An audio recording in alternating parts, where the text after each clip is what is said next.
Ladies and gentlemen, good evening. We are gathered this evening to witness the coronation ceremony of our Mr. and Miss LPNHS 2024. We have seen them earlier during the parade, but I am certain your enthusiasm and excitement are still soaring high. Am I right, audience, teachers, students?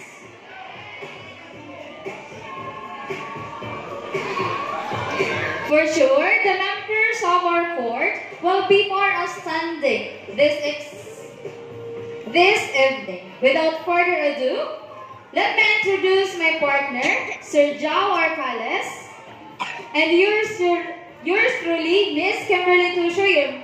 We are your Masters of Ceremonies for this affair. Before we formally start this event, let us acknowledge first the presence of our honored guest, Ma'am Yoli, once again, together with Mr. Benico. Good evening, Ma'am, sir. Alright, a round of applause, please. So while we are waiting for our guest, we have Vice Governor, founding anniversary grand coronation ceremony. To officially begin our momentous event, we would like to request everyone to please rise for the entrance of colors by the LPNHS city officers, to be followed by the singing of the Philippine National Anthem, to be conducted by the LPNHS Rondalla, and kindly please remain standing for the prayer to be led to us by Mrs. Leia May B. Bustenera, our LPNHS faculty member.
In the name of the Father, Son, and the Holy Spirit. Amen.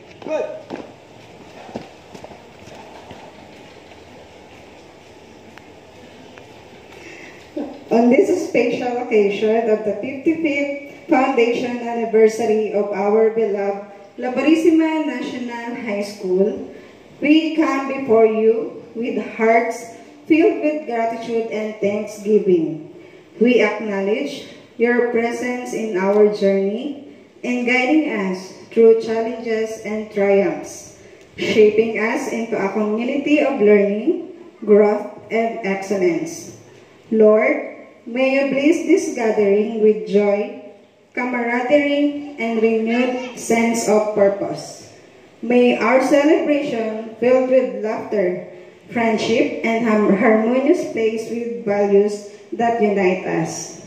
As we look ahead to the future, we place our trust in your unfailing guidance and provision. May the next 55 years and beyond be marked by even greater achievements, advancements, and blessing to La Purísima National High School. All this we ask to you, our Christ, O Lord. Amen. In the name of the Father, the Son, and the Holy Spirit. Amen. So, at this point, ladies and gentlemen, I am deeply sorry to our LPNHS Rendalia. So, I'll take, I have the responsibility to have an apology to the LPNHS Rendalia. There is a miscommunication a while ago.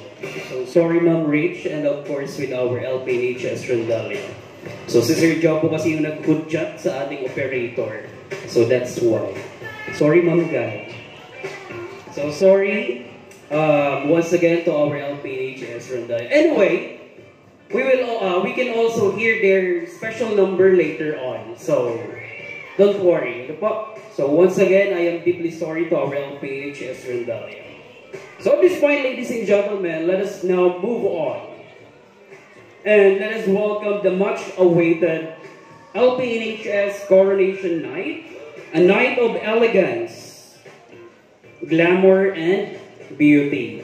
It is also the time to commemorate and pay homage to the 55 years of excellence of our school, which is the La Purísima National High School.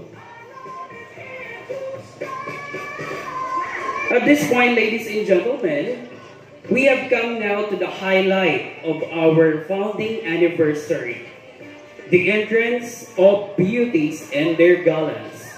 But before that, let us all witness the entrance of Royal Guards. Ladies and gentlemen, the entrance of Royal Guards.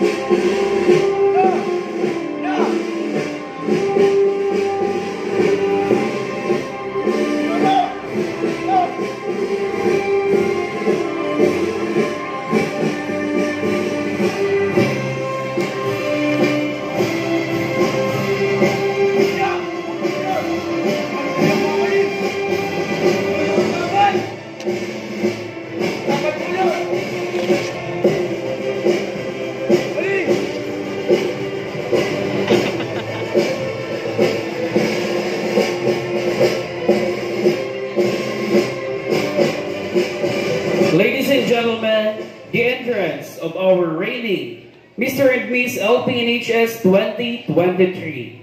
We have Miss LPNHS 2023, Miss Precious Nicole Thurston, and of course we have Mr. LPNHS 2023, Giancarlo F. Suliman.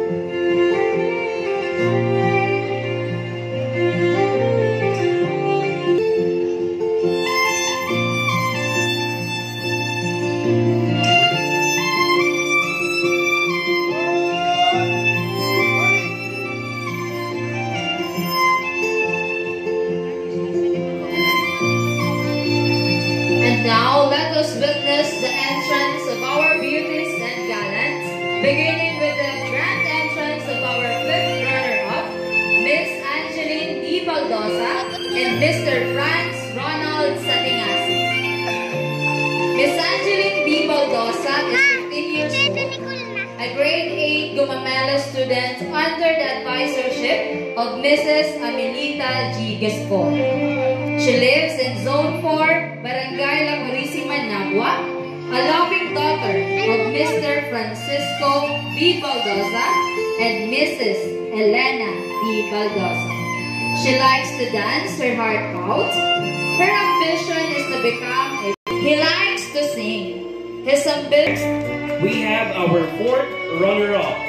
We have Mr. Christian Lawrence L. Cabundo and Miss Joanna May is Fabricante.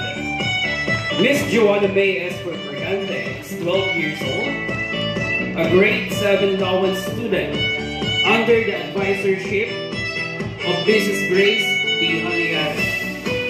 She lives at Santa Eulalia, Bao, Camarines Sur, and she is the loving daughter. Is our third runner-up, Mr. John Michael L. Canila and Miss Alea T. Prestado. Miss Alea T. Prestado, a grade 7 Banyan student under the advisorship of Mrs. Sarah Jane G. Oliveros. At 13 years old, born on December 30, 2010. She lives at Zone 6, La Purísima, Napa, Camarines Sur.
The loving son of Mrs. Annalisa B. Bonner, and the apple of the eye of his grandmother, Mrs. Elisa B. Bonner. He loves playing mobile games and billiards. His ambition is to become a pilot someday. His motto in life is, it's not a dead end, it's just a plot twist. Ladies and gentlemen, once again, our second runner-up, Mr. Chris Nathan Xavier B. Ferret and Miss Maria Fatima de Revilla. A round of applause, please.